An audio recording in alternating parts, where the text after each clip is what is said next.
할렐루야. 아기 예수 나신 날, 예수 그리스도 이 땅의 구세주 나신 날, 기쁘다 구주 오셨네.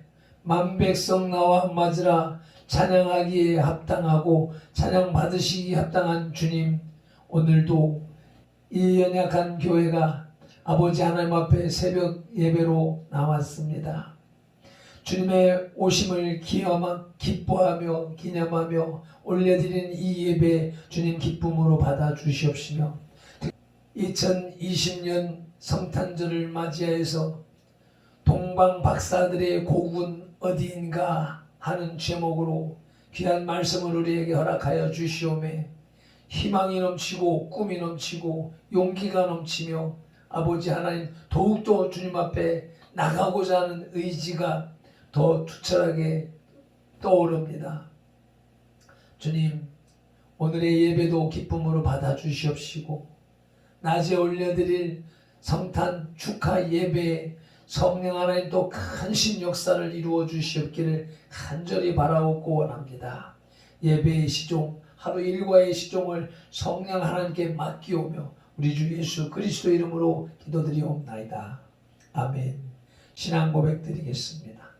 전능하사 천지를 만드신 하나님 아버지를 내가 믿사오며 그 외아들 우리 주 예수 그리스도를 믿사오니, 이는 성령으로 잉태하사 동정녀 마리아에게 나시고 본디오 빌라도에게 고난을 받으사 십자가에 못 박혀 죽으시고 장사한 지 사흘 만에 죽은 자 가운데서 다시 살아나시며 하늘에 오르사 전능하신 하나님 우편에 앉아 계시다가 저리로서 산자와 죽은 자를 심판하러 오시리라.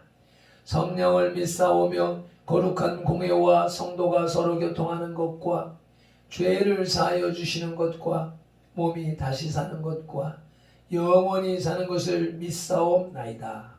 아멘. 오늘의 말씀 다시 한 번 더 마태복음 2장 1절로부터 12절 말씀을 합독하시겠습니다. 헤로드 왕 때에 예수께서 유대 베들레헴에서 나심에 동방으로부터 박사들이 예루살렘에 이르러 말하되, 유대인의 왕으로 나시니가 어디 계시냐? 우리가 동방에서 그의 별을 보고 그에게 경배하러 왔노라 하니, 헤로드 왕과 온 예루살렘이 듣고 소동한지라. 왕이 모든 대제사장과 백성의 서기관들을 모아 그리스도가 어디서 나겠느냐 물으니, 이르되 유대 베들레헴이오니 이는 선지자로 이렇게 기록된 바, 오 유대 땅 베들레헴아, 너는 유대 고을 중에서 가장 작지 아니하도다. 내게서 한 다스리는 자가 나와서 내 백성 이스라엘의 목자가 되리라 하였음이니이다. 이에 헤롯이 가만히 박사들을 불러 별이 나타난 때를 자세히 묻고 베들레헴으로 보내며 이르되, 가서 아기에게 대하여 자세히 알아보고 잣거든 내게 고하여 나도 가서 그에게 경배하게 하라. 박사들이 왕의 말을 듣고 갈새 동방에서 보던 그 별이 문득 앞서 인도하여 가다가 아기 있는 곳 위에 머물러 서 있는지라. 그들이 별을 보고 매우 크게 기뻐하더라. 집에 들어가 아기와 그의 어머니 마리아가 함께 있는 것을 보고 엎드려 아기께 경배하고 보배압을 열어 황금과 유향과 모략을 예물로 드리니라. 그들은 꿈에 헤롯에게로 돌아가지 말라 지시하심을 받아 다른 길로 고국에 돌아가니라. 아멘. 성탄절의 주제 찬송, 고요한 밤 거룩한 밤 찬송 올려드리겠습니다.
동방박사들의 고국은 어디인가 하는 제목으로 획기적인 말씀을 나누는 가운데에 이제 세 번째 시간을 맞이하는데 대지를 다시 정리를 했습니다.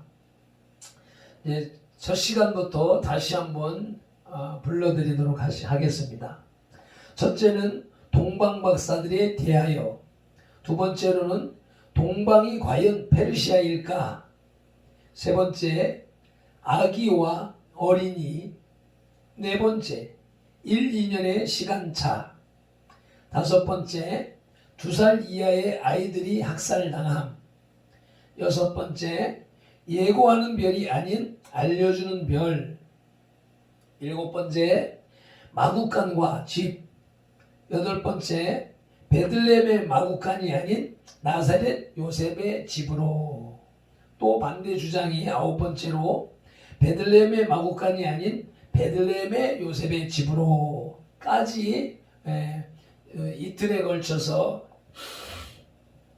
말씀을 나누었는데, 이제 오늘 열 번째로 약 2년의 여행거리, 과연 페르시아인가 극동인가, 11번째 BC 4년에 신라인에 의해 관측된 특별한 별이 있었다. 그리고 12번째 신라인은 메시아의 별을 어떻게 알 수 있었을까 라는 것입니다. 그래서 10번째 대지로서 약 2년의 여행거리, 페르시아일까 극동일까 라는 말씀을 상고해 볼 때, 2절의 별은 예수님이 탄생하셨을 때 나타났음이 틀림이 없고, 동방박사들이 예루살렘에 가서 헤롯을 만나기까지는 1년 이상이 더 걸렸음이 분명합니다. 그들이 동방으로부터 유대 나라에 도착하기까지는 2년 가까이 소요되었던 것입니다. 동방은 밤에 별을 보고 그 밤에 예루살렘에 도착할 수 있는 거리가 결코 아닌 것입니다. 별은 예수님이 탄생하셨을 때 출현했고, 그와 동시에 박사들이 그 별을 보고 인도되어 왔다면 시일이 상당히 걸린 후에 아기 예수님을 보았을 것이 아니겠습니까? 바로 이 점을 주목해야 하는 것입니다. 이러한 사실이 동방박사들의 고국을 파악하는데 아주 중요한 단서를 제공해 주기 때문입니다. 동방박사들이 약 2년에 걸쳐서 여행했다는 것을 고려해 볼 때에 지금까지 널리 알려진 서구 성경학자들의 동방박사 이커르 페르시아인 설은 결코 지지할 수 없는 이론입니다. 페르시아는 유대 나라로부터 가까운 동방으로서 아무리 길게 잡아도 20일 이내에 갈 수 있는 거리이기 때문입니다. 동방박사들이 유대 나라를 방문하는데 약 2년이라는 긴 시간을 여행을 했다면 그들의 고국은 유대 땅으로부터 상당히 먼 동방이었을 것입니다. 지리적으로 예루살렘에서 가장 먼 동방 나라는 아시아 대륙 동쪽 땅 끝에 자리 잡고 있는 한반도입니다. 그러므로 동방박사들의 고국은 신라였다고 주장할 수가 있겠습니다. 11번째 대지로 BC 4년에 신라인에 의해 관측된 특별한 별이 있었습니다.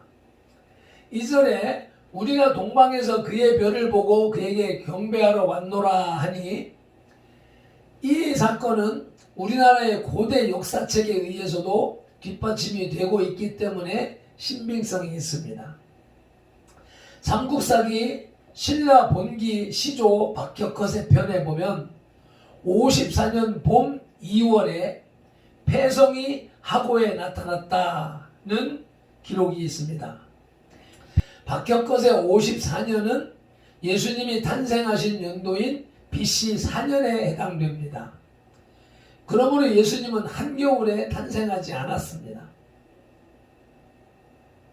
왜냐하면 예수님께서 태어나셨을 때 목자들이 밖에서 양떼를 지키고 있었기 때문입니다. 팔레스틴의 목자들은 한겨울에 들판에서 밤을 지내지 않습니다.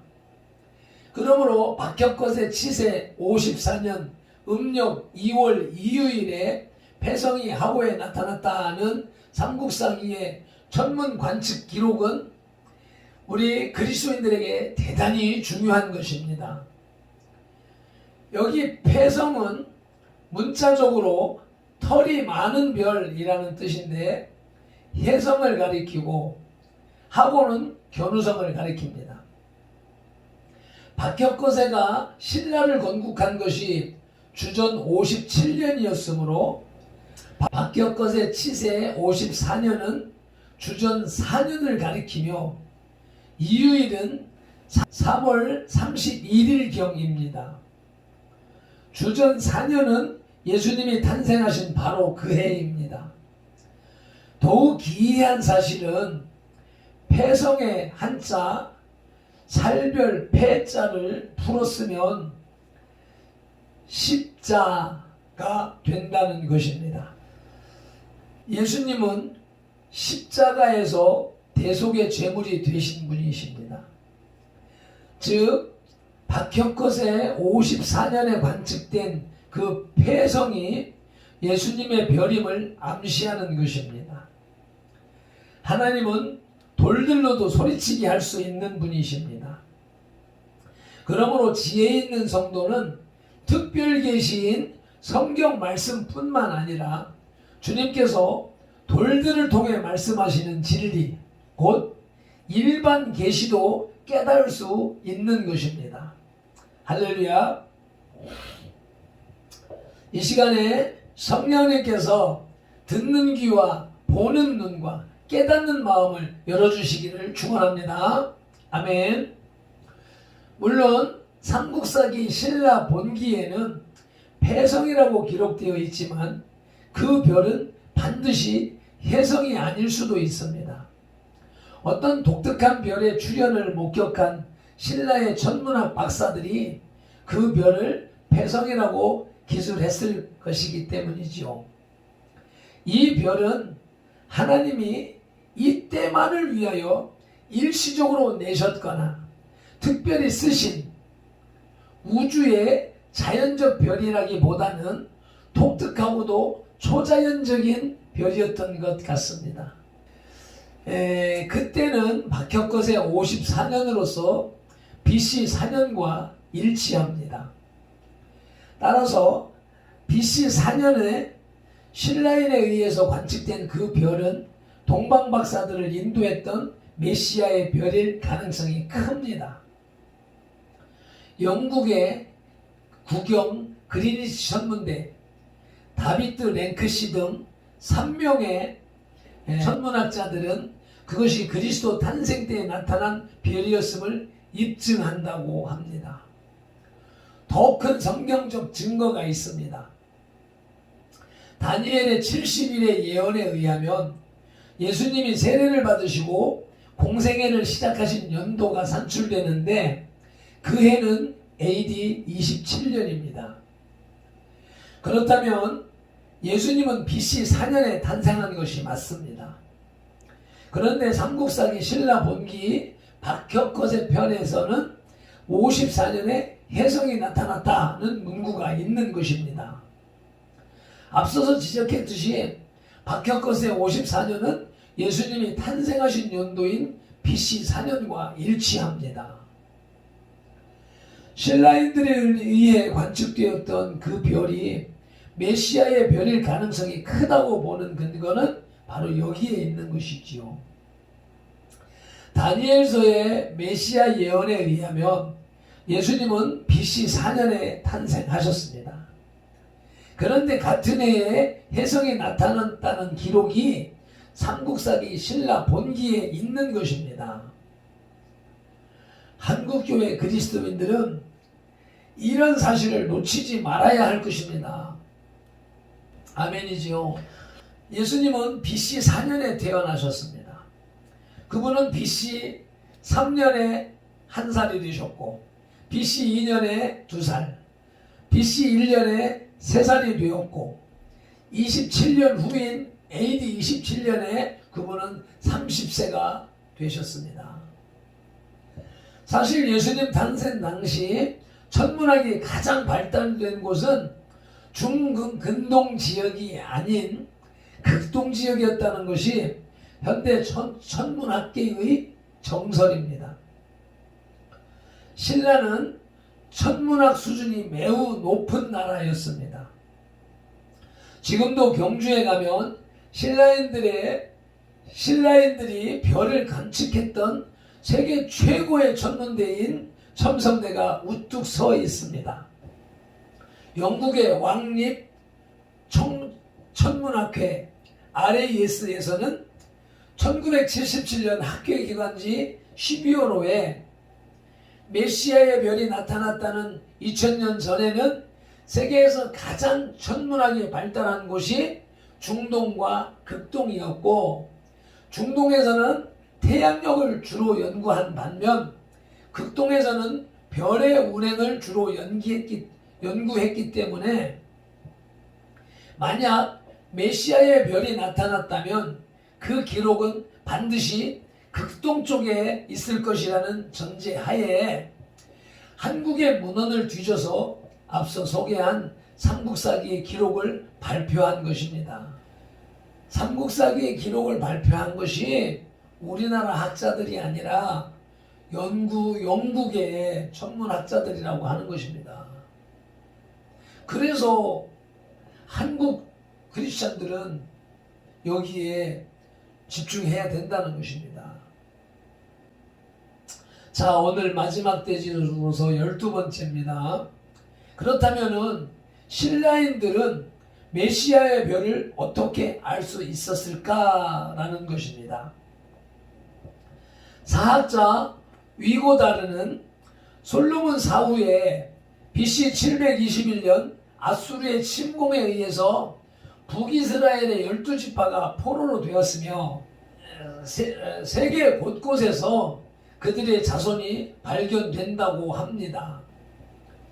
고대 이스라엘 역사 연구가인 요셉 아이델버그는 역설하기를 BC 721년 북이스라엘이 아시리아에 의해 멸망했을 때에 북왕국 10부족 중에 일부가 천산산맥, 중앙아시아, 진화, 한문으로는 진화, 영어로는 차이나를 지나서 한국으로 이주하여 정착했다라고 합니다.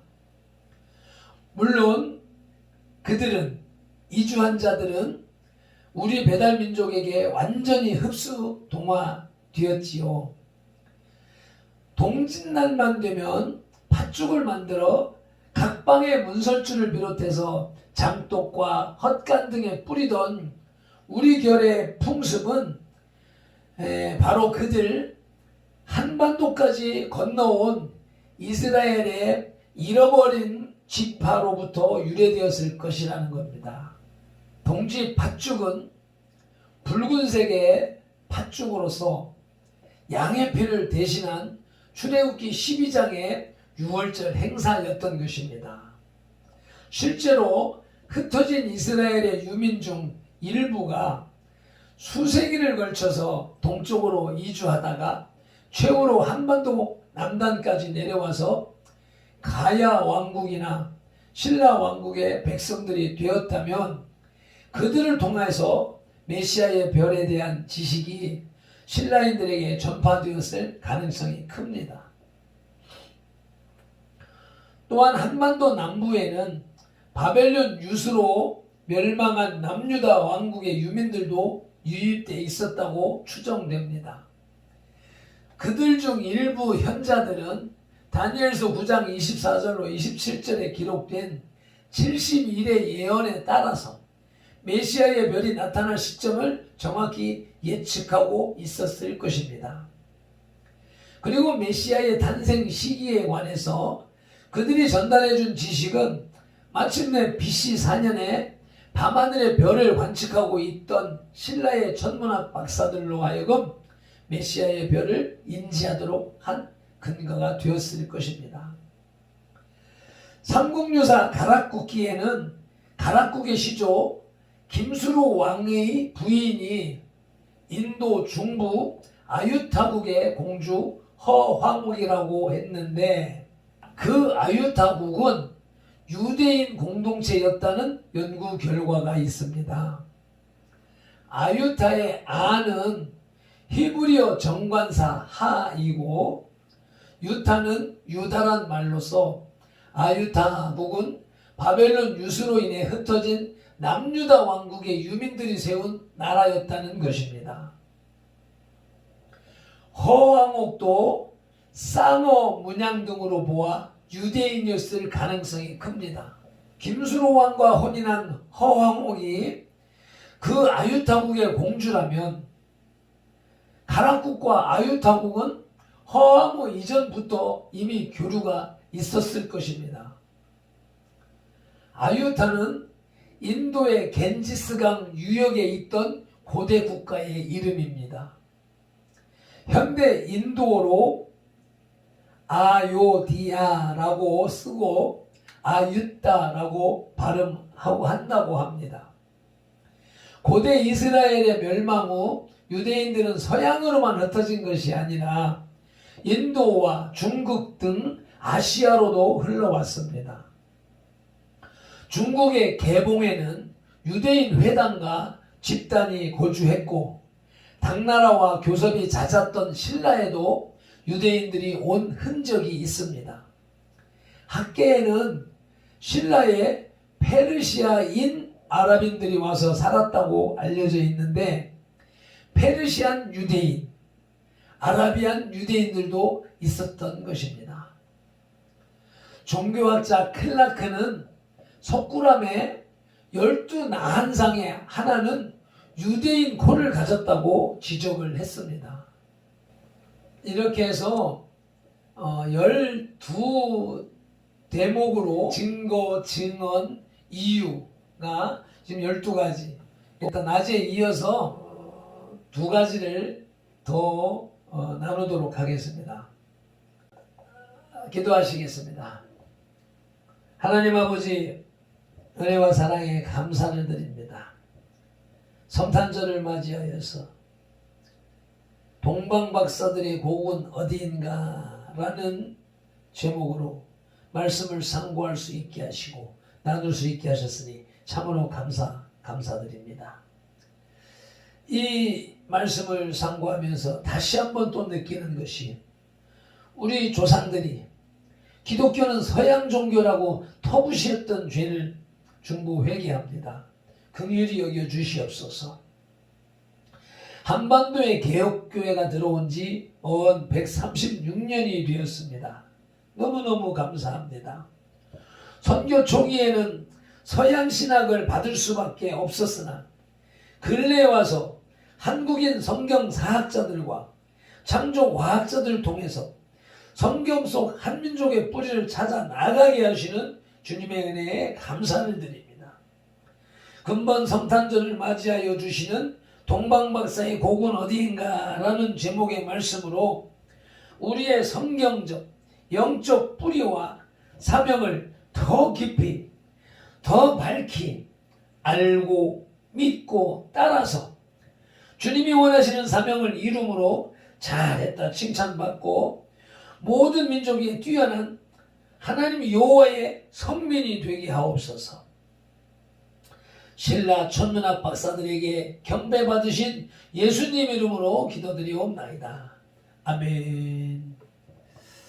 기쁘다 구주 오셨네. 힘차게 찬양 올려드리면서 기도하시겠습니다.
기도드립니다. 주여